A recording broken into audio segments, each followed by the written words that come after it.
भक्त समाजास सहज समजावे म्हणून हिंदी भाषेतून मराठी भाषेत रूपांतरित करण्यात आलेला आहे.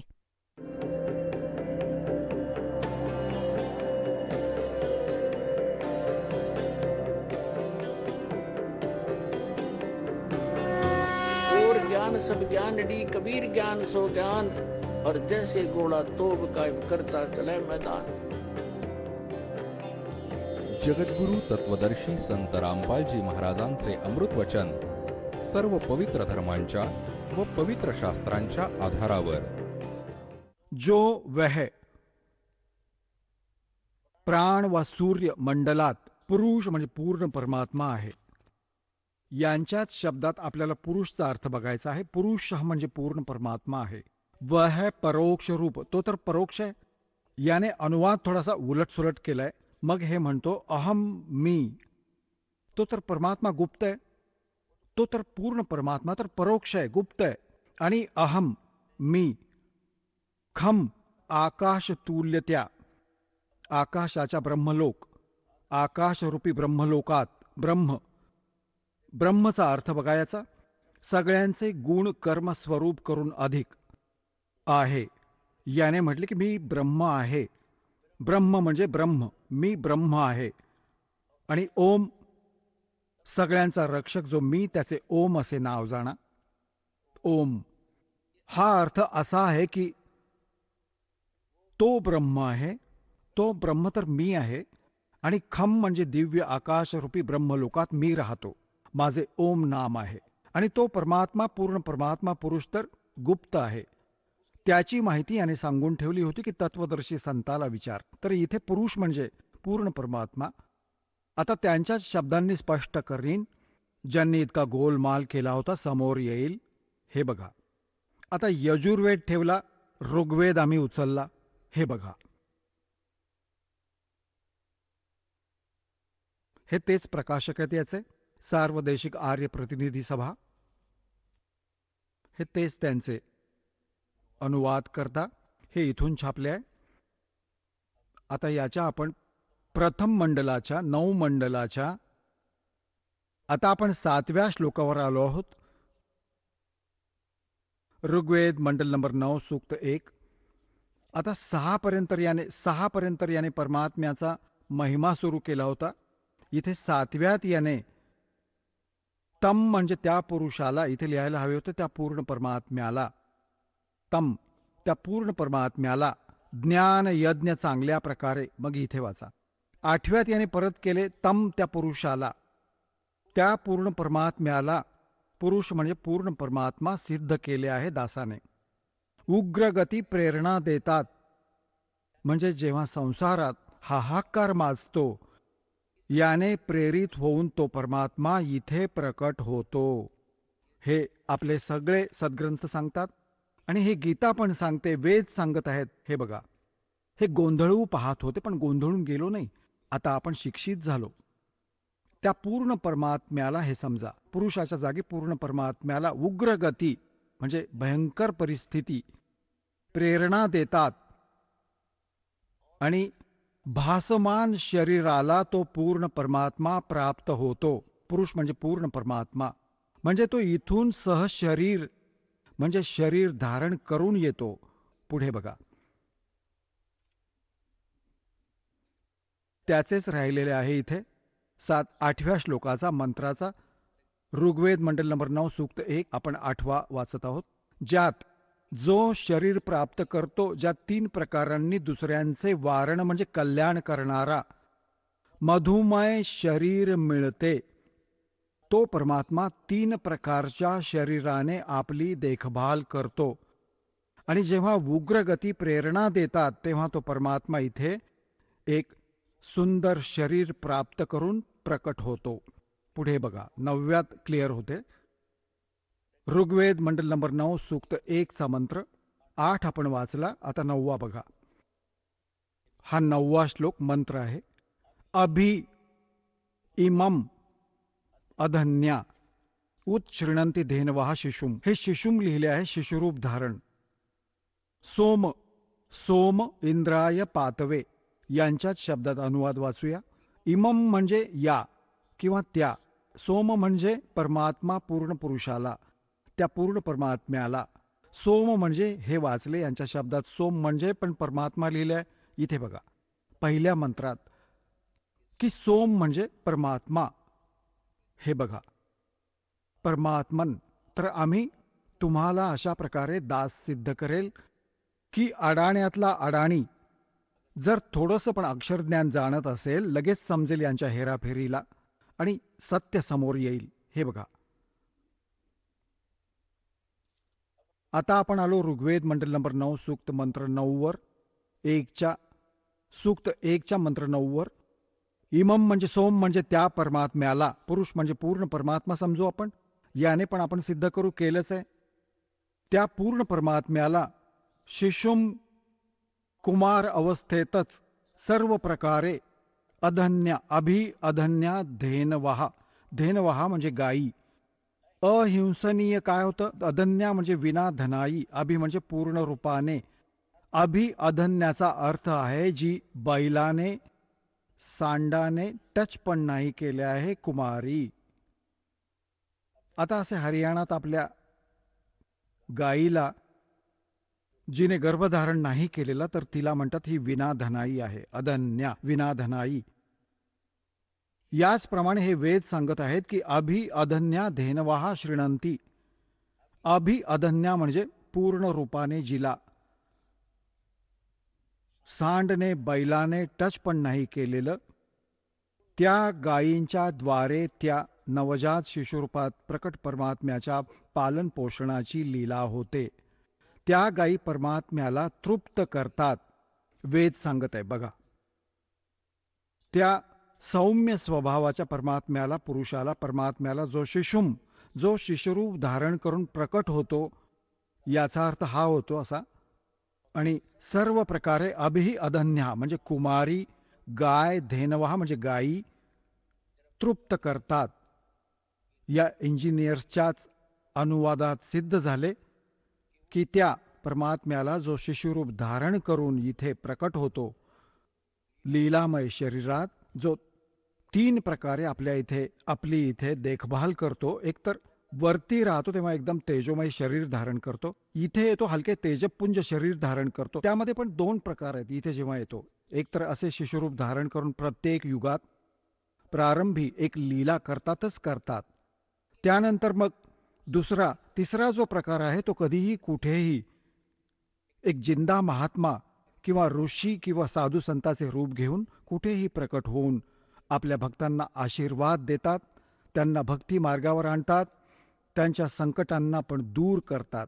असे जे जिंदा महात्म्याच्या रूपात तिसऱ्या प्रकारच्या शरीराने मालक येतात, तर ते कलियुगात खूप महापुरुषांना याच रूपात भेटले, जिंदा महात्म्याचे रूप घेऊन. तर आता जो प्रसंग चालू आहे, आता हे तर वेदाने प्रूव्ह केले, सिद्ध केले, प्रमाणित केले की परमात्मा जेव्हा शिशुरूप धारण करून इथे प्रकट होतो तर त्यावेळी कुमारी गाय त्याचे पालन पोषण करते. म्हणजे कुमारी गाय दूध देते तेव्हा तो परमात्मा पितो. आता ही लीला केली कोणी? ना श्रीरामाने केली, ना कृष्णजींनी केली, ना कोणत्या अन्य देवतांनी आजपर्यंत. सांगा कोणाच्या इतिहासात असेल तर ज्याने वेदांनुसार लीला केली ही इज गॉड. आता तुम्हाला दाखवतो कबीर सागर. हा बघा पवित्र कबीर सागर. 600 वर्षांपूर्वी हा लिहिला गेला होता. परमात्म्याच्या वेळेसच धर्मदासजींनी लिहिला होता. खेमराज श्रीकृष्णदास प्रकाशन, मुंबई.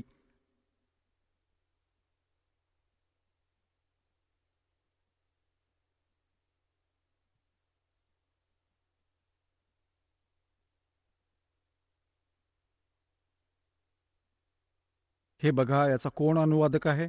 कबीर पंथी भारत पथिक स्वामी युगलानंद बिहारी द्वारा परिष्कृत.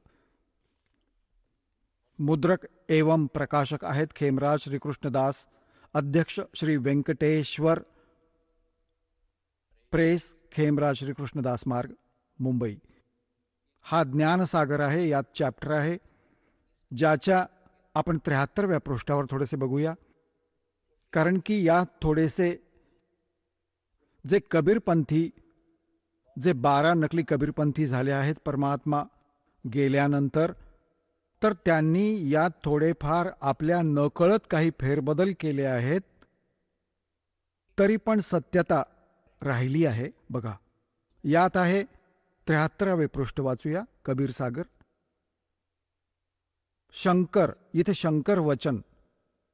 तोरे घर पंडित अधिकारी, झूठ बोल कस बोलो नारी, हरि कमला सम देखो ज्ञाना, बुद्धिमंत तुम पुत्र सुजाना, सुनकर महिमा पुत्र की, नारी धरे तब पाओ, हे स्वामी मम इच्छा स्वर्ण वचन सुनाओ. म्हणजे शंकर भगवान येऊन भेटले होते. त्यानंतर मग काय झाले की रामानंदांच्याकडे नीरू गेला. तर नीरू व रामानंदांची काय वार्ता झाली ते दाखवतो तुम्हाला. हे आहे 74व्या पृष्ठावर, ज्ञान सागरच्या 74व्या पृष्ठावर. सुन जुल्हा मन भयो आनंदा,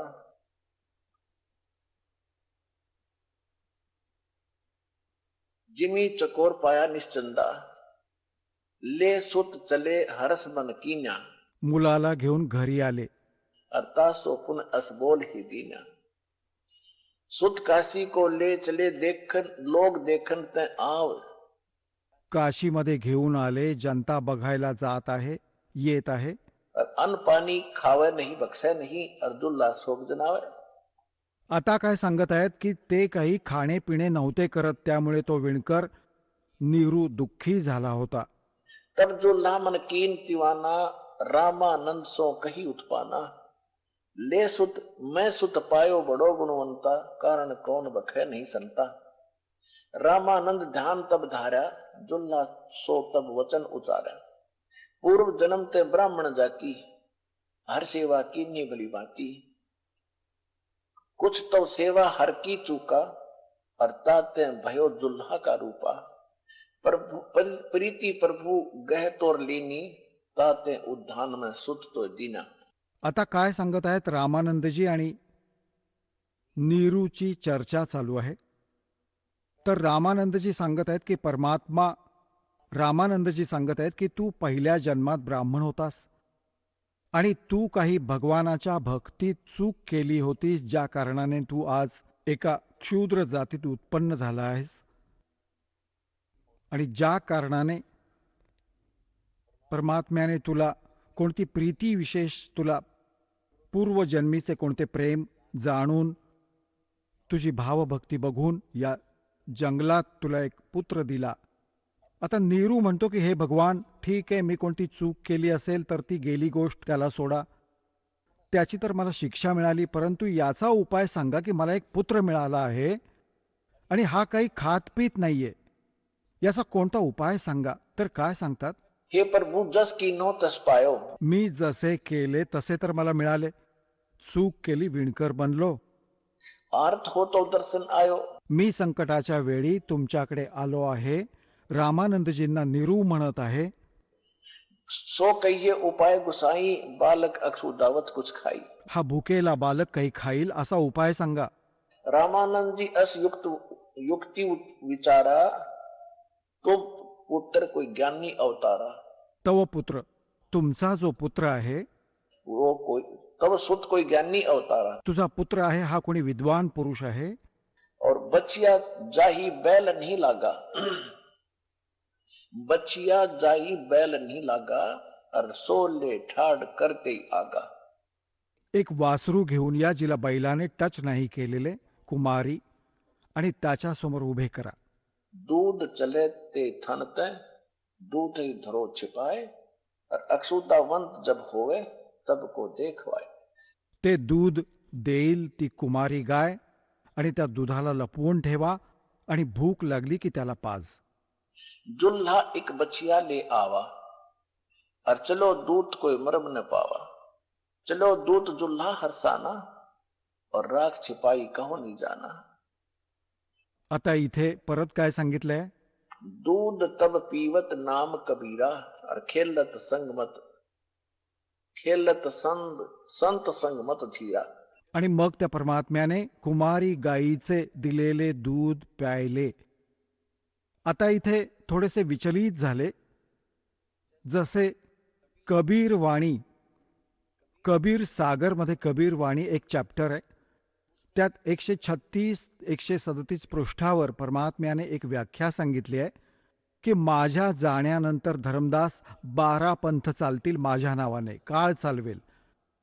12वा पंथ जो असेल तो गरीबदासाचा असेल. संवत 1774 मध्ये त्याचा जन्म होईल गरीबदासाचा. जेव्हा तो 10 वर्षांचा होईल तेव्हा मी त्याला भेटीन आणि मग माझ्या महिम्याशी परिचित होऊन त्याच्याद्वारे माझी पुनर्वाणी प्रकट होईल. कारण की मध्ये हे काळाचे 12 दूत माझ्या कबीर सागरमध्ये थोडेफार आपल्या बुद्धीनुसार त्रुटी निर्माण करतील. त्याच्या पूर्तीसाठी 12व्या पंथाचे हे प्रवर्तक गरीबदासजींद्वारा माझ्या महिमेच्या पुनर्वाणीची पूर्ती होईल, जी पहिले गडबड केली. आता हे इतके तर सिद्ध झालेच की कुमारी गायींद्वारा परमात्म्याचे पालन पोषण झाले कबीर साहेबांचे. गरीबदासजींनी स्पष्ट केले आहे की शिव उतरे शिव मंडल से, अवगत बतन विनोद, और 7 बार चर्चा करी लिया इसको गोद. अन ब्यावर को दूध है दूध दिया तत्काल, शिव को कर मस्तक धरा तासिव भय दयाल. म्हणजे शंकर भगवान आले, त्यांनी त्या वासराच्या कमरेवर हात ठेवला, तेव्हा त्या कुमारी गायीने दूध दिले.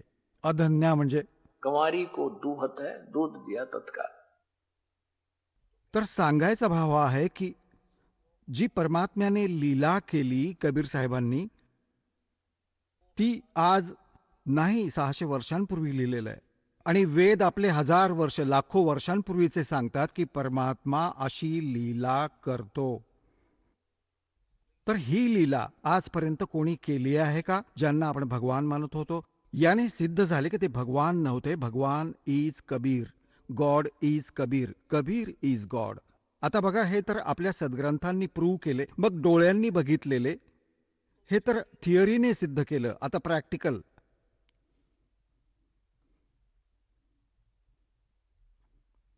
आजपासून 600 वर्षांपूर्वी परमात्मा जेव्हा ही लीला करत होते, लीलामय शरीरात आले होते. 5 वर्ष वय झाल्यावर यांनी 5 वर्ष वयातच आपल्या ज्ञानाचा प्रचार करणं सुरू केलं होतं. 104 वर्षांचे होते रामानंदजी, स्वामी रामानंदजी ब्राह्मण. आणि 5 वर्ष वय होते भगवानांचे, कबीर साहेबांचे. 5 वर्षाच्या वयात रामानंद त्या विद्वानांना पण पाणी पाजलं होतं आणि विवश केलं होतं त्यांना सत्य मानण्यासाठी. आता तिकडून शेवटी रामानंदजी इथे अडले की माझी साधना करतो, तर त्या साधनेने मी खूप समाधिस्थ होऊन खूप उंच भरारी घेतो. आता पुण्यात्म्यांनो, हे जे आपलं शरीर आहे, बॉडी आहे, त्याच्या आत एक सूक्ष्म शरीर आहे. कधी तुम्ही सकाळी 10 वाजल्यापासून 10 वाजण्याच्या आसपास सूर्याकडे पाठ करून आणि तुमची सावली बघा, सावलीच्या छातीत दृष्टी केंद्रित करा. 1 मिनिट पापणी न हलवता. मग तिला समोर बघा. ती तुम्हाला सावली इतकी लांब होईल तुमची, जमिनीपासून आकाशापर्यंत तुमचा चेहरा दिसेल. म्हणजे जी सूक्ष्म शरीराची जी प्रतिमा आपल्या आत आहे, ती डोळ्यांच्या द्वारे बाहेर येते. त्याचा फोटो होतो, तो फोटो बाहेर येतो आणि तो इतका लांब असतो, आकाशात डोके आणि जमिनीवर पाय दिसतील. याला सूक्ष्म शरीर म्हणतात. आणि ज्यांचे हे सूक्ष्म शरीर भक्तीने युक्त होते, तर त्यात जास्त तेज दिसतं, प्रकाश. यापेक्षा अजूनही खूपशी लक्षणं सांगितली आहेत. असे त्याच्याकडे आपल्याला नाही जायचं, लक्ष नाही द्यायचं, त्या गोष्टींना सोडा. कारण की ते तर जे भक्ती करत नाही त्यांच्यासाठी लक्षणं सांगून ठेवली आहेत की डोकं नाही दिसलं तर त्याचा मृत्यू होईल 5-4 दिवसात, असा हात नाही दिसला तर भाऊ मरेल, पत्नी मरेल. याचे आपल्याला काही देणं घेणं नाही, कारण की आपण तर भगवानाला शरण आलो आहोत. आपल्यावर ती लक्षणं काउंट नाही होणार, अफेक्ट नाही होणार. तरी पण तुम्हाला फक्त जे हा दास सांगू इच्छित आहे की जे विराट रूप असते यालाच म्हणतात. जसे श्रीकृष्णजी यांनी पांडवांना दाखवले होते, ते भक्तियुक्त होते श्रीकृष्णजी मागच्या जन्माचे खूप जास्त. तर त्या भक्तीच्या शक्तीचे जे विराट होते ते बाहेर एकदम इतके तेजोमय दिसले. आणि त्याचे पिताजी जे आहेत श्रीकृष्ण म्हणजे विष्णूचे पिताजी काळ आहेत, 1000 भुजांचे भगवान आहेत. त्याने विराट रूप दाखवले होते श्रीकृष्णजींना महाभारताच्या वेळी. तर त्या विराटमध्ये आणि या विराटमध्ये त्याच्या प्रकाशात आणि त्याच्या शोभेत खूप अंतर होते. तर अशा प्रकारे जे हे आहे ते विराट रूप जे तुम्ही तुमचे बघाल. विराट म्हणजे लांबच लांब, अजून काय विस्तार. विराट म्हणजे विस्तारित, खूप लांबच लांब, विशाल. परंतु आपल्याकडे ती भक्ती इतकी नाहीये ज्याने आपला जितका प्रकाश बनेल. परंतु आपण याला परत परत बघायची जरुरी नाही. दास तुम्हाला यासाठी सांगत आहे की जसे जेव्हा आपण समाधीस्थ होतो, हे अभ्यास करतात हे लोक, आपल्याला ते नाही करायचे. परंतु सांगायला जरूर लागते, कारण की तुम्हाला हे ज्ञान समजले पाहिजे. त्यात काय, जसे ज्ञान काय चीज आहे आणि तुम्हाला किती गरज आहे. जसे एक मोटरसायकल आहे, इंजिनियरने मोटरसायकल बनवली आणि तुम्हाला ती चालवायला शिकवली. आता यात कुठे तेल घातले आहे, कुठून ऑन ऑफ होते, कुठून याचा स्विच लागतो, पंक्चर होते, त्यात काय अडचणी येतात, तिला कसे ठीक करायचे आहे. तुम्हाला हे पर्याप्त ज्ञान आहे. त्या मोटरसायकलचा लाभ घेण्यासाठी कंप्लीट लाभ देईल तुम्हाला. जर तुम्ही तिला उघडून बसलात, हा भाग कसला बनला, हा कुठे बनला, कुठून कुठून आला आहे, कशापासून बनला आहे, तर ही आपल्या स्तराची गोष्ट नाहीये. याच प्रकारे हा दास या भक्ती मार्गाचा इंजिनियर आहे. तुम्हाला राम नामाची मोटरसायकल गाडी बनवून दिली आहे. तिला कसे सांभाळून ठेवायचे आहे, कसे चालवायचे आहे, कशी सुरक्षा करावी, इतके पर्याप्त आहे तुमच्यासाठी. बाकी ज्ञान समजावण्यासाठी सांगायला लागते. कोणी हा ना विचार करू की कबीर साहेबांना काही ज्ञान नव्हते. हे संस्कृत जाणणाऱ्या ऋषींना आम्ही विद्वान मानत होतो, यासाठी सर्व काही सांगायला लागते. तर हा अभ्यास करत असत ऋषी लोक. तर हे ध्यान लावतात. ध्यानमध्ये काय होतं की हे सूक्ष्म शरीर इतकं मोठं होतं की ते वरपर्यंत जातं. त्या सूक्ष्म शरीराच्या आत सूक्ष्म आत्मा चालतो. मग आता त्यात पूर्ण प्रकरण आहे, पूर्ण ब्रह्मांडाचे सगळे काही दिसते. रामानंदजींनी काय म्हटले की मी समाधीस्थ होऊन खूपच वरपर्यंत जातो. परमात्म्याने म्हटले की चला ठीक आहे, आता समाधी लावा. ज्ञानात तर ते हरले होते. त्यांनी विचार केला की मी याला असे काही आपली इज्जत वाचवू. परमात्मा कबीरजी 5 वर्ष वयात समोर बसले आहेत. चर्चा होतच होती. रामानंदजींचा अभ्यास होता. प्रतिदिन लगेच ते समाधीस्थ झाले. आता सूक्ष्म वेदात जे गरीबदासजींना परमेश्वर कबीरजींनी आपली अमृतवाणी दुसऱ्यांदा प्रकट करून दिली, त्यात काय लिहिलंय? योग युक्त प्राणायाम कर, जित्या सकल शरीरे, त्रिवेणी के घाट में वो अटक रहे बलबीर.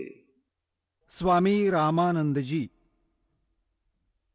योगयुक्त म्हणजे आपला अभ्यास करून सर्व शरीराला साधून ठेवलं होतं.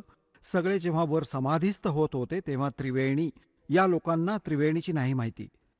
राधास्वामी बघा, आम्ही सरळ त्रिकुटीपासून चालू करतो, आम्हाला खालच्यांचं काही देणं घेणं नाही. हे तर राधास्वामीवाले, धनधन सद्गुरूवाले विशेष करून या सचखंड सत लोकाचा ठेका घेत आहेत. आणि यांच्याबरोबरच आम्ही चर्चा करत होतो. तर हे काय मूर्ख बनवायचे की आमचे गुरुजी म्हणतात की खालचे तर हे पिंड आहे आणि हे वरचे ब्रह्मांड आहे. आपल्याला तर सरळ त्रिकुटीने चालायचे आहे. त्रिकुटी ते सांगतात इथे, परंतु त्रिकुटी इथे नसते, त्रिकुटी इथे असते मागे. या पाठीच्या कण्याशी संबंधित आहे तिची सगळी सिस्टीम. तर काय, ते त्रिकुटीवर जातात, सरळ तिथून स्टार्ट करतात. खाली काही देणं घेणं नाही. त्रिकुटी इज द इंटरनॅशनल एअरपोर्ट. त्रिकुटी ही समजा की आंतरराष्ट्रीय विमानतळ आहे. त्या विमानतळावर जरी आपण गेलात आणि इथे पुढे तर जाऊच नाही शकत, कारण की पुढे जाण्यासाठी ज्याच्यासाठी ते विमानतळ बनले आहे ते यासाठी बनलंय की तिथून विमान पकडा आणि ज्या देशात जायचं आहे पहिला त्याचा व्हिसा आणि त्याचा पासपोर्ट आणि इथला क्लिअरन्स, या देशाचा जो पासपोर्ट जेव्हा बनवाल तेव्हा क्लिअरन्स होईल, त्याला घेऊन आणि मग भाडे विमानाचे आणि मग जो बिझनेस करायचा ते पैसे तुझ्याजवळ असले पाहिजेत, तेव्हा तू पुढे जाशील. तर यासाठी पहिले आपण इथून अच्छा त्रिकुटीपर्यंत जायला कोणतं साधन पाहिजे ना, असंच उठून थोडंच जाणार आहे आपल्या घरातून. कोणी बसमध्ये बसेल, कोणी ट्रेनमधून जाईल. तर यासाठी यांना ज्ञान नाहीये. आपल्याला सगळ्यात पहिल्यांदा कुठून चालायला लागेल? आपण सरळ मूळ कमळात जाऊ. हृदय कमळात प्राणी राहतो. हृदय कमळाच्या बरोबर तिथून मग आपण खाली जाऊ मूळ कमळात. एक वेगळी सिस्टीम आहे पार होण्याची. मूळ कमळातून येऊ, मग परत ब्रह्माच्या कमळात, मग शंकर, मग विष्णूजींच्या कमळात, मग त्याच हृदय कमळात म्हणजे शंकराच्या कमळात, मग त्रिकुटी, कंठ कमळात, मागे पाठीच्या कण्याच्या बरोबर आतल्या बाजूला सिस्टीम आहे, आणि मग आपण येऊ त्रिकुटीवर. जोपर्यंत आपले हे खालचे कमळ नाही उघडणार, हे साफ नाही होणार, क्लिअरन्स हे आपल्याला नाही देणार, तर जीव पुढे नाही जाऊ शकत.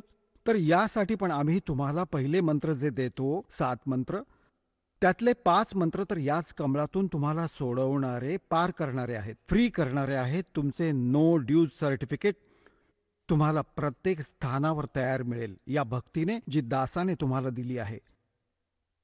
त्यानंतर तुम्ही पोहोचाल त्रिकुटीवर. त्रिकुटीनंतर परत सुरू होते त्रिवेणी. ही तर अशी जुळवाजुळवी केली आहे त्रिकुटी, फक्त ऐकिवात आहे ही त्रिकुटी, कख पण माहीत नाही यांना. त्रिकुटीवर तर हे सगळे साधक जातात, भले रामाचा असो भले कृष्णाचा, कारण की तिथे तर आता सगळ्यांचे नरकात जायचं असेल तरी तो त्रिकुटीत जातो. याला नरकात पाठवा, तिथे पूर्ण सचिवालय बनलेलं आहे यांचं. या धर्मराजाची तिथे एक कचेरी आहे, ऑफिस आहे. त्यात सगळ्यात पहिल्यांदा न्यायाधीशाच्या इथे जातात, त्यांचे अकाउंट होते. त्यानंतर नरकात जायचे, नरकात जा. मग ब्रह्माचा पुजारी ब्रह्माच्या लोकात, विष्णूचा पुजारी विष्णूच्या लोकात, शिवाचा पुजारी शिवाच्या लोकात, आणि बाकी नरकात जायचं, गाढव कुत्रे बनायचं ते जा, त्यांचे सगळे तिथून. त्यांना मग फर्दर जे काही बनायचं असतं ते बनतात, तिथून मिळते. त्यानंतर मग त्रिवेणी सुरू होते, 3 रस्ते. आता आपण त्रिवेणी म्हणतो अलाहाबादमध्ये, की गंगा आणि यमुना येऊन मिळाल्या आणि मध्ये सरस्वती. इथली उलटी सिस्टीम आहे त्रिवेणी. तिथे 3 रस्ते आहेत, 3 वे म्हणजे रस्ते, 3 रस्ते बनतात. लेफ्ट जो रस्ता आहे त्यात पूर्ण सचिवालय आहे यांचा, यमदूतांचा, धर्मराजाचा, आणि पुढे एक गुहा जाते सरळ. तिथून जो धर्मराज निर्णय करतो, यमाचे दूत किंवा मग त्या देवाचे दूत ज्याची त्याने साधना केली आहे, तिथून मग ते घेऊन जातात. श्री विष्णूचे पुजारी आहेत तर विष्णूचे दूत तिथे उभे दिसतील, आणि ज्यांना नरकात जायचं आहे त्यांना यमाचे दूत घेऊन जातील. तर तिथे जाऊन परमात्म्याने म्हटले की आता स्वामीजी कुठे जाल? रामानंद पोहोचले त्रिवेणीवर. आता परमेश्वर कबीरजींनी म्हटले की आता स्वामीजी पुढे कुठे जाणार? इथून कुठे जाणार माहीत नाही. कुठे जाईन? मग इथे सैरसपाटी करत राहा, येत राहा, जात राहा रोज. काय लाभ झाला तुम्हाला? मी सांगतो कुठे जाल. तुम्ही आहात विष्णूजींचे पुजारी, आणि त्याबरोबर तुम्ही हा यज्ञ वगैरे करता, हठयोग करता, तप होते. तर इकडे आहे धर्मराजाचे ऑफिस. ह्या इथून तुम्हाला पुढे मिळेल, इथून टोकन मिळेल. तुम्ही जाल विष्णूजींच्या लोकात. आणि तिथे किती दिवस राहाल? म्हणू लागले, हे तर जितके माझे पुण्य असेल तिथपर्यंत मी तिथे राहीन. माझे भक्तिकर्म असतील इतक्या वेळेपर्यंत मी विष्णूजींच्या लोकात राहीन. रामानंदजींना इतकं तर ज्ञान होतं, विद्वान होते. परमात्म्याने म्हटलं की जेव्हा तुमचे पुण्य विष्णूजींच्या लोकात समाप्त होतील तेव्हा कुठे जाल? मग नरकात पण जाईन. त्यानंतर कुठे जाल? काय माहीत कोणत्या पशु पक्षाच्या योनीत जाईन? तर काय खाक भक्ती तुमची? ही काय भक्ती करत आहात तुम्ही? आम्ही सांगू तुम्हाला, गीताध्याय नंबर 15च्या श्लोक नंबर 4 मध्ये म्हटलंय की तत्वदर्शी संताच्या प्राप्तीनंतर परमेश्वराच्या त्या परमपदाचा शोध केला पाहिजे, जिथे गेल्यानंतर साधक परत परतून कधी संसारात नाही येत. आता जिथून सत्संग दासाने प्रारंभ केला होता, आता आपण त्या पॉइंटवर आलो की जी साधना आपण करत होतो, शास्त्र विरुद्ध करत होतो, त्याने आपले जन्म आणि मरण संपले नाही. कष्ट जसेच्या तसेच राहिले. आता स्वामी रामानंदजींनी काय म्हटले? परमात्म्याने सांगितले की हा समोरचा जो रस्ता आहे, तो बिलकुल हा समोरचा हे आहे ब्रह्मरंध्र. आणि हे तुमच्या कोणत्याही मंत्राने, ना ओम जपाने, ना ओम नमः शिवायने, आणि नाही ओम भगवते वासुदेवाय, ओम नमो भगवते वासुदेवायने, आणि ना कोणत्या दुसऱ्या मंत्राने हे समोरचे नाही उघडणार. माझ्याजवळ ते सतनाम आहे, ज्याच्या जपाने तो समोरचा दरवाजा उघडेल, अन्यथा हे गेट कधी नाही उघडणार तुमचं. हे बंद पडलंय तुझं. आणि काही प्रयत्न करून बघ. रामानंदजी जे मंत्र जाणत होते, जो पण गायत्री मंत्र त्याने घोटून ठेवला होता, यजुर्वेद अध्याय नंबर 36चा मंत्र 3, त्याचा ओम मंत्र, त्याचा ओम जप केला, नाही उघडलं. बसला चुप होऊन, कारण की स्वप्नाप्रमाणे होत होते. जसे स्वप्नात बघतो असे चालत होता. बसला, समाधीस्थ होता. परमात्मा समोर बसले आहेत आणि त्याच्या समोर परमात्मा पुढे पण बसले आहेत, त्रिकुटीवर, त्रिवेणीत. तर तिथे म्हणतात की मी दाखवू उघडून मी जप करतो माझ्या मंत्राचा, जो गुप्त मंत्र माझ्याजवळ आहे, शक्तिशाली, जो मोक्ष मंत्र आहे. 2 अक्षरांचा आहे सतनाम, 2 अक्षरांचं, ज्यात एक ओम मंत्र आहे व एक तत्गुप्त आहे. परमात्म्याने लीला केली, सुमरण केले सतनामाचे. एकदम असे ती दगडासारखी ती वज्राची दारे होती, अशी उघडली, गेट उघडले समोर. आता परमात्म्याने म्हटले की ये माझ्याबरोबर. जेव्हा रामानंदजींना घेऊन गेले, दाखवले की हा बसला आहे तो निरंजन ज्योती, निरंजन ज्याला तुम्ही परमात्मा मानत आहात, अलख निरंजन म्हणता, हा काळ आहे. हा बघा, हा बसला आहे. त्या गेटच्या समोर बसतो हा इतका दुष्ट आहे, जे 11वे द्वार आहे, 10वे द्वार ज्याचा पाढा वाचत होते आजपर्यंत. 10वे तर काळाच्या जाळ्यात राहते आणि 11वे पण पार नाही करत. 12वे द्वार पार करणार, 12व्यातून पार होऊन आपण सतलोकात जाऊ. हा मधु परमहंस आहे एक रांजडीमध्ये, फौजी साहेब, आणि त्याने कुठे परमात्म्याची वाणी वाचली. 11वी खिडकी, 11वी खिडकी. त्या 11वी खिडकीत हळदीच्या गाठीने वाणी बनला आणि असं म्हणतो, माझ्याकडे जी वस्तू आहे कोणाकडेही नाही धरतीवर. काय काय आहे त्याच्याकडे? मंत्र काय देतो? सतनाम आणि सद्गुरू. हे तर त्याचे मंत्र आहेत. आणि मग कानात ऊ नाही, ते पण नाही करत, नुसते ऊ करतो. तो साधक दीक्षा घेणारा म्हणतो, महाराजी काय ऐकलं नाही? म्हणतो, हा ऐकायचा नाही, हा म्हणायचा पण नाही. आत तुझ्या ताकद घातली, तो सार शब्द आहे, आदी शब्द आहे. आणि त्याने पाहिले, हे वाचले. परमात्म्याच्या वाणीला समजणे मुलांचा खेळ आहे. 11वी खिडकी, 11वे द्वार, 11वे तर या काळाच्या लोकातून पार करू. 11वे जाईल, अक्षर पुरुषाच्या लोकात प्रवेश करेल 11वे, तरी पण पार नाही झाले. त्यानंतर मग 12वे द्वार आहे, जे 11वे द्वार आहे, तिथे हा स्वतः बसला आहे, हा काळ. आणि इतके विक्राळ रूप आहे, अगदी कडी लावून बसला आहे. तसा तर तो बंद तो आहेच आहे. डोळ्यात तेल घालून पहारा देत आहे, ना जाणो की चुकून निघून न जावं कोणी माझा डोळा लागला तर. तर तिथे जेव्हा कोणी जातो, पहिले तर त्याचे इतके तेज आहे, इतकी ताकद त्याची, चारी बाजूला त्याने असे सोडून ठेवले आहे की कुणी जाऊ नाही शकत सामान्य जीव. परंतु परमात्माच जाऊ शकतो, किंवा त्यांचे भक्तियुक्त हंस त्यांच्या कृपेने तिथून पार होऊ शकतात.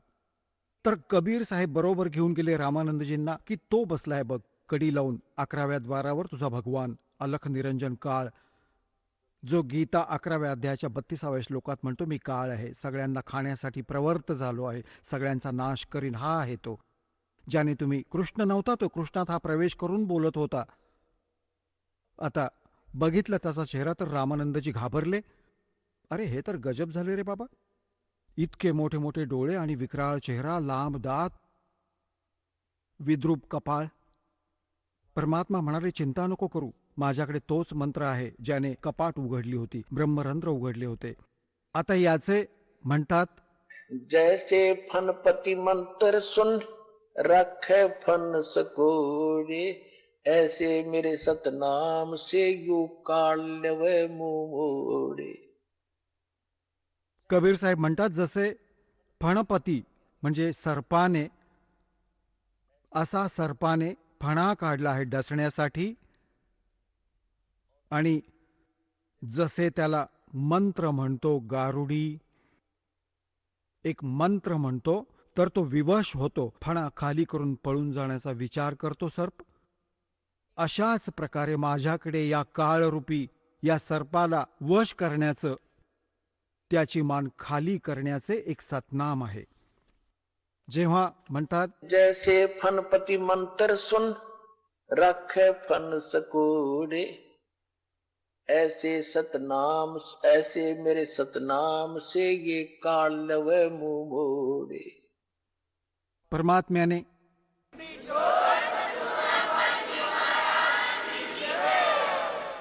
परमेश्वर कबीर परमेश्वरजींनी सतनामाचे सुमरण केले आणि काळाने एकदम खाली मान घातली. अशी खाली मान करताच त्याच्या डोक्यावर पाय ठेवून कमरेवर, आणि रामानंदजींनी म्हटले की ये माझ्याबरोबर.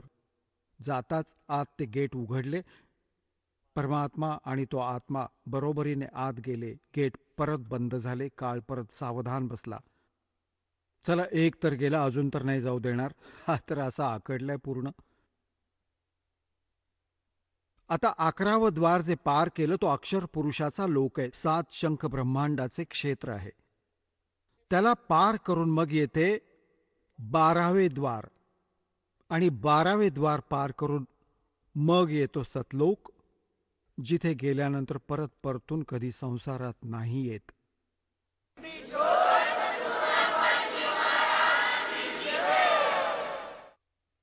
तिथे परमात्म्याने सगळी आपली लीला दाखवली, सतलोक दाखवला. होय होय, पुण्यात्म्यांनो, जर सगळे वर्णन केले तर तुमच्या तोंडाला पाणी सुटेल.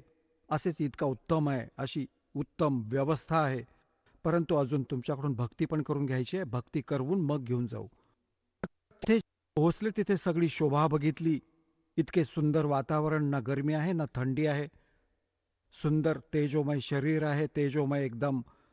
16 सूर्य इतका प्रकाश रामानंदजींच्या शरीराचा झाला, जे तिथे शरीर मिळाले त्यांना.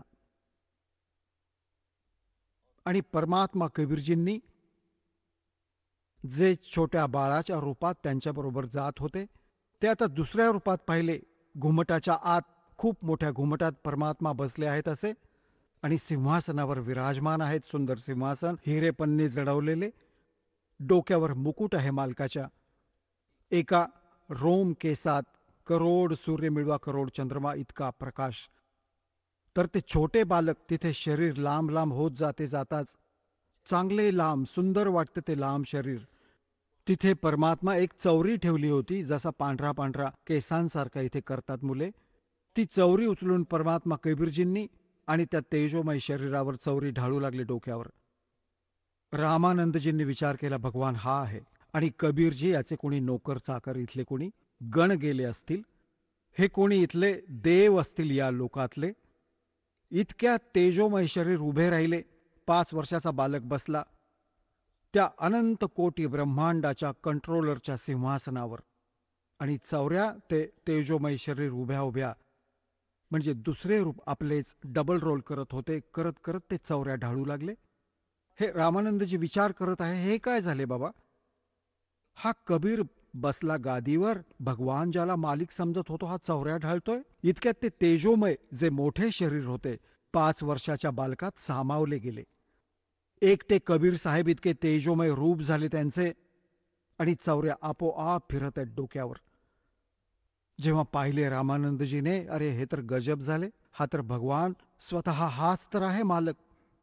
पाया पडले तिथेच. परमात्मा म्हणाले, ऐक रामानंद, हा आहे, मी आहे तो परमात्मा.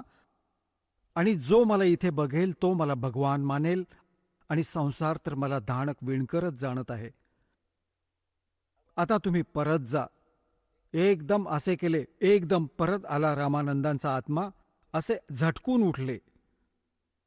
आता समोर परमात्मा बसले आहेत. जर हे स्वप्न, असा विचार करतो, कबीरजी समोर नसते तर त्याने विचार केला असता, मला स्वप्न पडले बसल्या बसल्या. आणि जे समोर दिसले, होय होय, तेच बाळ परत समोर येऊन बसले, चरणावर पडले. 104 वर्षांचा विद्वान पुरुष, दुनिया महिमा गाते त्याचा. याच्यासारखा विद्वान नाही, याच्यासारखा ज्ञानी नाही. चरणांवर पडला 5 वर्षाच्या धानकाच्या बालकाच्या आणि काय म्हणाले, दोहू ठोर है एक तू, भया एक से दो, गरीबदास हम कारणे तुम आए हो मगजो. बोलत रामानंद जी सुनो कबीर करतारे, गरीबदास सब रूप में तुम ही बोलन हारे. तुम साहेब तुम संत हो, तुम सतगुर तुम हंस, गरीबदास तेरे रूप बिना और न दूजा अंश. तर पुण्यात्म्यांनो, डोळ्यांनी बघितलेलं रामानंदजींनी सांगितले की तुम्ही परमात्मा आहात, दोन्ही ठिकाणी तुम्हीच काम करता. असेच गरीबदासजींना परमात्मा घेऊन गेले होते 10 वर्षांच्या बालकाला, जे चुडाणीमध्ये जन्मले होते. त्यांनी परत येऊन काय सांगितलं होतं, हम सुल्तानी नानक तारे दादू को उपदेश दिया, जात दुलाहा भेद न पाया वो काशी माहे कबीर हुआ. हू कबीर, कोणता कबीर आहे तो, अनंत कोट ब्रह्मांड का एक रति नहीं भारे, सतगुरु पुरुष कबीर है ये कुल के सिरजनहार. तो कोण कबीर, हम सुल्तानी नानक तारे दादू को उपदेश दिया, जात दुलाहा भेद न पाया वो काशी माहे कबीर हुआ. हा आहे तो धाणक रूप रहा करतार. नानक साहेब काय सांगतात, गुरु ग्रंथ साहेब मध्ये लिहिलं आहे, महिला पहिलाच्या वाणीत पृष्ठ नंबर 24 वर, तेरा एक नाम तारे संसार. तुझे हे सतनाम आणि जे सारनाम आहे, तेरा एक नाम तारे संसार में एहो आस एहो आधार, और फाई सूरत मुलुक की वेश, ए ठगवाड़ा ठगी देश, खरा सियाणा बहुता भारी धाणक रूप राहत. हे 24 नंबर पृष्ठावर ही वाणी लिहिलेली आहे, जी दास बोलून ऐकवत आहे. मग 731 पृष्ठावर लिहिले आहे की, नीच जात परदेसी, खिन आवे तल जावे, और जाकी संगत नानक रंदा, जो कैसे मोंडा फावे. एका सेकंदात इथे बघतो, हा छोट्या जातीचा म्हणतात याला, आणि एका सेकंदात म्हणतो वर बसलाय तो सतलोकात. मग 721 पृष्ठावर म्हणतो की, म्हणतात नानकजी की, एक अर्ज गुफ्तम तो दर पेश तो दर कून करतार, हक्का कबीर करीम तू बे ए परवरदिगार. की हे साऱ्या सृष्टीला वचनाने रचणारे कुण करतार म्हणजे शब्द स्वरूपी परमात्मा.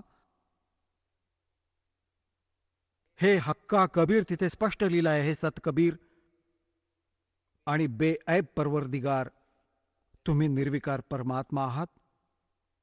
असेच दादू साहेब म्हणतात कि जिन मुझको निज नाम दिया सोय सतगुर हमारा, दादू दूसरा कोई नहीं हो कबीर सर्जना.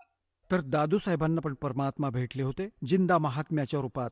म्हणजे आजचा जो सत्संग होता, एकतर आपण कसा भक्तीवर विश्वास करूया की जी आपण करतो ती खरी आहे. 2 कारणे, एकतर आपले सद्ग्रंथ जी थिअरी आपली, तो आपला आधार आहे. दुसरे, प्रॅक्टिकल ज्यांनी केले, प्रॅक्टिकल ज्या महापुरुषांनी केले, आदरणीय धरमदास साहेबजींनी याच प्रकारे धरमदासजींना सचखंडाला घेऊन गेले होते, परत सोडलं होतं. असेच आदरणीय रामानंदजींना, आदरणीय दादू साहेबांना, आदरणीय मुलुकदास साहेबजींना, आदरणीय नानक साहेबजींना, आदरणीय गरीबदास साहेबजींना, आदरणीय घिसादास साहेबजींना, या सगळ्या महापुरुषांनी समक्ष बघितले मालकांना आणि तोच जप केला त्यांनी परत जायला सतलोकात. जो दास आपल्याला देत आहे तो त्यानेच तुमचा मोक्ष होईल.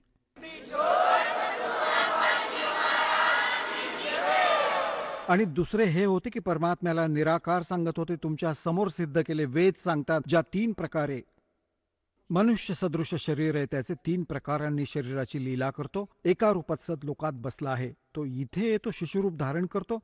एक लीला, एक सामान्य जनता, सामान्य नागरिकाप्रमाणे जीवन जगून दाखवतो की या संसारात इतकेच पर्याप्त आहे.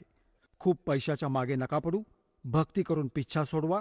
आणि तिसऱ्या स्थितीत तो कधीही कुठेही प्रकट होऊन चांगल्या आत्म्यांना भेटतो, त्यांना ज्ञान समजावतो, आपल्याशी परिचित करून त्यांना पार करून देतो. तर या प्रकारे तो परमात्मा, ते कबीर साहेब आहेत जे बनारसमध्ये नीरू आणि नीमाला प्राप्त झाले होते. धानक रूप रहा करतार, हम सुल्तानी नानक तारे दादू को उपदेश दिया, जात जुलाहा भेद न पाया, वो काशी माय. He is God.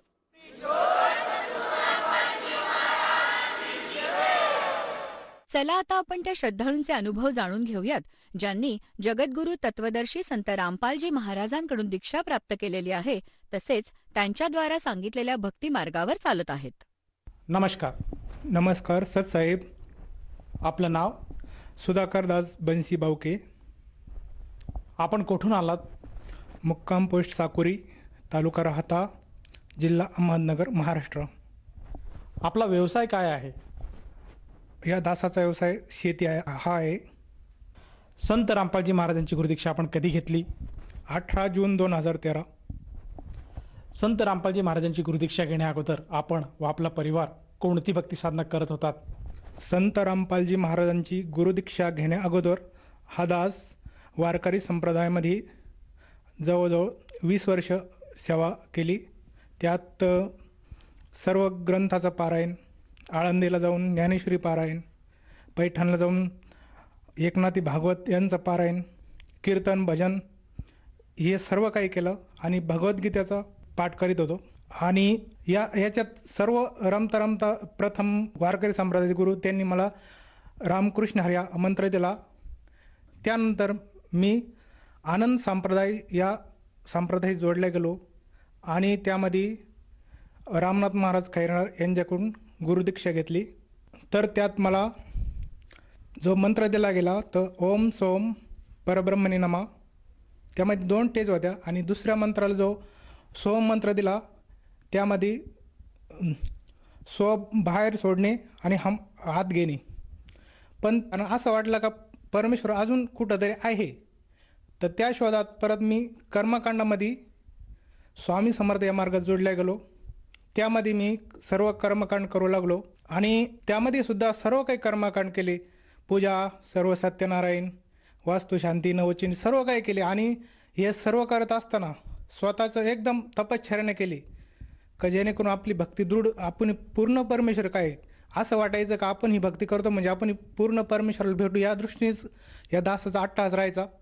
आणि जे भगवद्गीता वाचत असताना भगवद्गीता तसेच विनोबा भावेंची गीताई या ग्रंथाचा पाठ करीत होतो. तर त्या मला एक प्रश्न पडायचा, कारण मी विष्णू संप्रदायात असल्यामुळं. तर श्रीकृष्ण भगवान विष्णूचा अवतारी, पूर्ण अवतारी, तर त्यांनी एवढं महाभारताचं युद्ध का घडवलं? आणि यात आपण असं म्हणतो का संत तर दुसऱ्यांचे भांडण मिटवतात, आणि यात तर असं झालं की इथं श्रीकृष्ण भगवान स्वतः म्हणजे युद्ध घडून घेतलं. तिथं थोडं मन दुःखी व्हायचं, काय करावं असं वाटायचं. म्हणजे ह्यात सर्व योजनेत भरपूर दुःखी होतो. मग एक दिवस असं झालं, काय करू, कोणत्या परमेश्वराला शोधू, परमेश्वर कुठं भेटेल मला? तर याच शोधात काही कळालं, एकदम म्हणजे उद्विग्न झालं. असं वाटलं सर्व देवता सोडून द्यावं सर्व काही. सर, जसं तुम्ही सांगत आहात की पूर्वीपासूनच आपण भक्ती मार्गात होतात. सर्वप्रथम आपण वारकरी संप्रदायाची जी भक्ती साधना आहे ती करत होतात. त्यानंतर आपण आनंद संप्रदायाचे जे रामनाथ महाराज आहे, रामनाथ महाराज खैरनार यांच्याकडनं सुद्धा गुरुउपदेश घेतला होता. आणि त्यांनी जो आपल्याला जो गुरुमंत्र दिला त्या गुरुमंत्राचा सुद्धा आपण जाप करत होतात. मग आपल्याला संत रामपालजी महाराजांचा जो मार्ग आहे हा कसा काय कळाला? त्या भक्तीकडे आपण कसे काय वळालात? तर यामध्ये या परमेश्वराची कृपा आहे का मला एक दिवस असं स्वप्न पडलं, ज्यावेळेस मला हे सर्व विवंचना, दुःख आणि अतिशय असं म्हणजे असमाधान वाटत होतं का मी काय करू, मला परमेश्वर कसा भेटेल. तर त्यात मला असं स्वप्न पडलं की एक असं परमेश्वर रूप मला खांद्यावर घेत आहे आणि मला असं लांब दूर नेत आहे. तर त्या स्वप्नात इतका आनंद वाटला आणि माझं सर्व काही असं दुःख हलकं झालं. आणि त्याच दुसऱ्या दिवशी मला ज्ञानगंगा पुस्तक एक भगाजी ते स्टॉल लावलेला होता. तर मी तिथं ते पुस्तक विकत घेतलं आणि तिथंच बघितलं, तर तिथंच मला सर्व प्रश्नाची उत्तर तिथं भेटली. आणि त्यानंतर मी ते घरी आल्यानंतर आईला सांगितलं असं असं पुस्तक आहे. मग आम्ही एक चॅनलवर सद्गुरू रामपालजी महाराजांचा सत्संग चालू असायचा, ते बघितलं. ज्ञानगंगा एक दिवसात पूर्ण वाचून काढली, 2दा 3दा. परत त्यानंतर भगवद्गीतेत त्या श्लोकाशी मिलाप केला. जे मला प्रश्न पडत होते का 11व्या अध्यायात अर्जुनाला श्रीकृष्ण भगवानी ईश्वरूप दाखवलं, तर त्यात असं दिसायचं की हे तर सर्व आत्मे म्हणजे त्यांच्या मुखात जाऊ राहिले. मग आपण एवढी भक्ती करून आपल्याला काय लाभ आहे? त्या प्रश्नाचं उत्तर सद्गुरू रामपालजी महाराजांनी मला त्या ज्ञानगंगेतून दिलं. आणि त्याशिवाय मला सद्गुरूशी पूर्ण आकर्षण, हेच परमेश्वर आहे हे मला तिथंच कळालं. आणि त्यानंतर लगेच आम्ही 1 महिनाभर सत्संग बघितला, ज्ञानगंगा पुस्तक वाचलं. आणि माझ्या आईला लिहिता वाचणं, तिला सत्संग दाखवला, तिनं सुद्धा मान्य केलं. आणि त्यानंतर लगेचच हरियाणाला जायसाठी एकटा तयार झालो.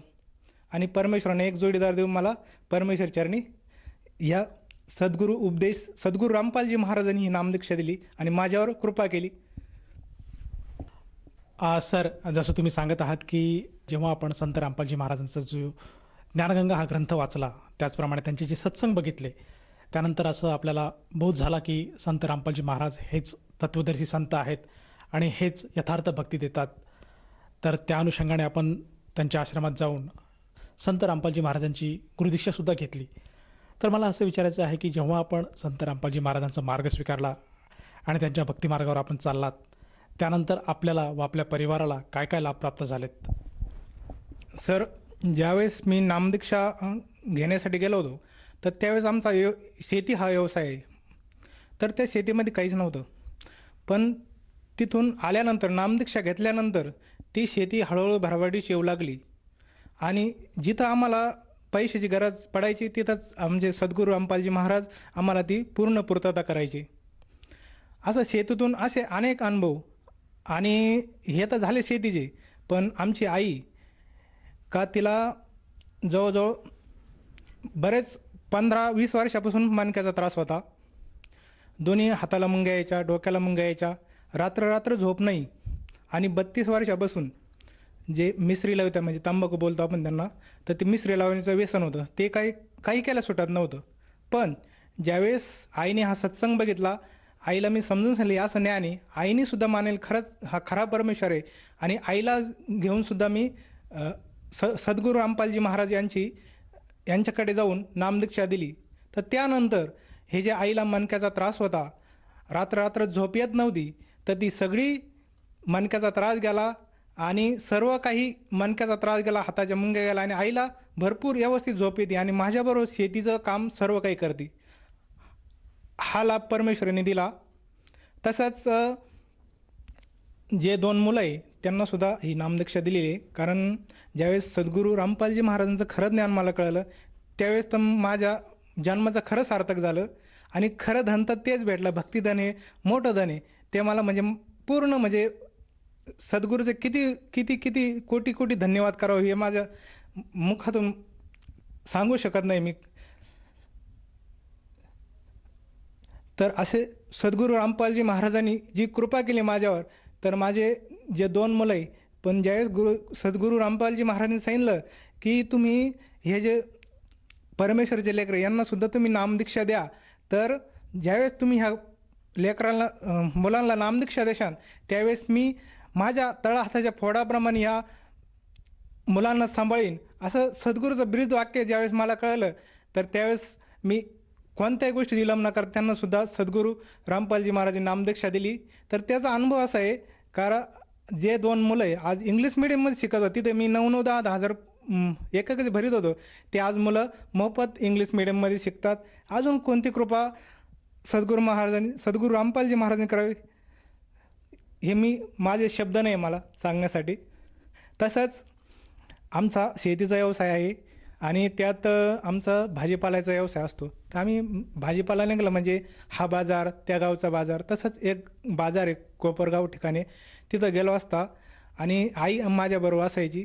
आम्ही सर्व भाजीपाला ऐकला आणि येताना तर एका ठिकाणी अशी स्पीड ब्रेकर होतं आणि अंधार असल्यामुळे ते दिसलं नाही. तर मी गाडी चालवत होतो. आई त्या गाडीवरून जवळजवळ 10 फूट वरती अशी उडली आणि खाली पडली. पण परमेश्वराची अशी कृपा, आईला थोडंसुद्धा किंचित फक्त काहीच नाही, म्हणजे काहीच नाही झालं.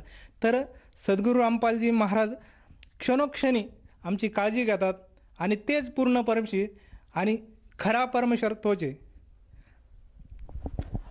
सर, जसं तुम्ही सांगत आहात की जेव्हापासून आपण संत रामपालजी महाराजांची नामदीक्षा घेतली त्यानंतर आपल्याला बरेचसे अनुभव आलेत आणि त्या अनुभवातून हे सिद्ध होतं आहे की आपल्याला वेळोवेळी संत रामपालजी महाराजांनी संकटातून बाहेर काढलं आहेत.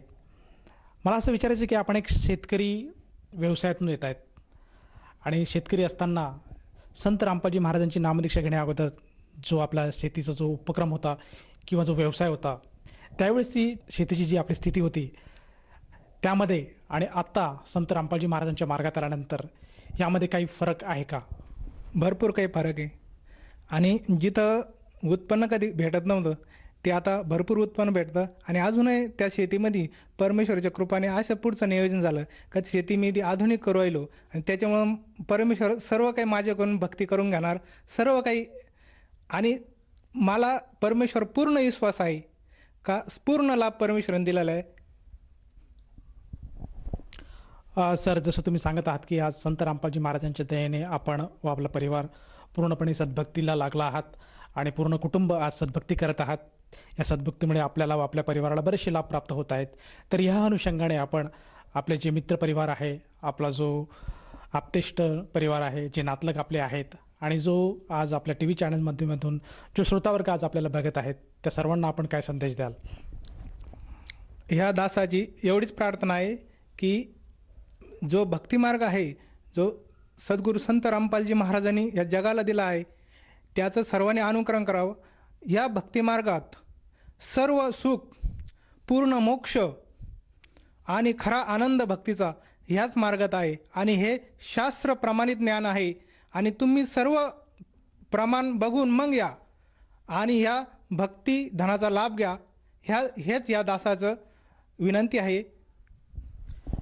सर, जसं तुम्ही सांगत आहात की आज मानव समाजाने संत रामपालजी महाराजांचं जे ज्ञान आहे हे समजून घेतलं पाहिजे आणि जेव्हा त्या व्यक्तीला ते समजलं असेल त्यांनी त्वरित संत रामपालजी महाराजांचा अनुग्रह घेऊन आपल्या जीवनाचं कल्याण करायला हवं.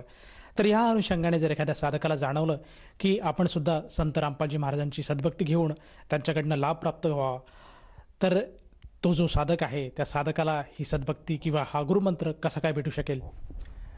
तर असं जे कोणाला असं वाटत असेल की भक्ती घ्यावा आणि ह्या भक्तीचं ज्ञान समजलं आहे तर त्यांनी या स्क्रीनवर जे नंबर येतात त्या नंबरवर संपर्क साधावा आणि नामदीक्षा घ्यावी. सर, जसं तुम्ही सांगत आहात की आज आपल्या टी व्ही चॅनलच्या माध्यमातून जे आपल्या टी व्ही स्क्रीनवर जे काही मोबाईल नंबर दाखवले जात आहेत त्या मोबाईल नंबरपैकी कुठल्याही एखाद्या नंबरवर जर साधकाने संपर्क साधला तर त्याला जवळच्या नामदान केंद्राची माहिती मिळेल आणि तेथे जाऊन तो साधक नामदीक्षा घेऊ शकेल. तर मला असं विचारायचं आहे की जेव्हा तो साधक त्या नामदान केंद्रावर जाईल तर त्या नामदान केंद्रावर त्या साधकाला त्या नामदीक्षेसाठी किती पैसे मोजावे लागतील? तर ही एकमेव अशी भक्ती का इथं कुठल्याही प्रकारचा खर्च येत नाही. हे सर्व मोफत मिळालं जातं. धन्यवाद. सत साहेब.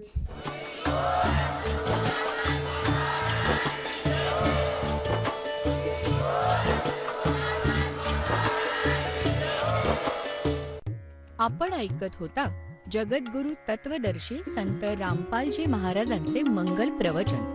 निःशुल्क नामदीक्षा प्राप्त करण्यासाठी आणि अधिक माहितीसाठी संपर्क करा 7030303951 7030303952. आमची वेबसाईट आहे www.jagadgururampalji.org. सर्व पवित्र धर्मांच्या व पवित्र शास्त्रांवर आधारित प्रमाणित अनमोल पुस्तक ज्ञानगंगा किंवा जगण्याचा मार्ग यापैकी कोणतेही एक पुस्तक निःशुल्क मागवण्यासाठी आम्हाला आपले पूर्ण नाव, पूर्ण पत्ता, पिनकोड सहित आणि फोन नंबर लिहून 7030303951 7030303952 नंबरवर SMS करू शकता किंवा आम्हाला 7030303950 नंबरवर व्हॉट्सअप देखील करू शकता.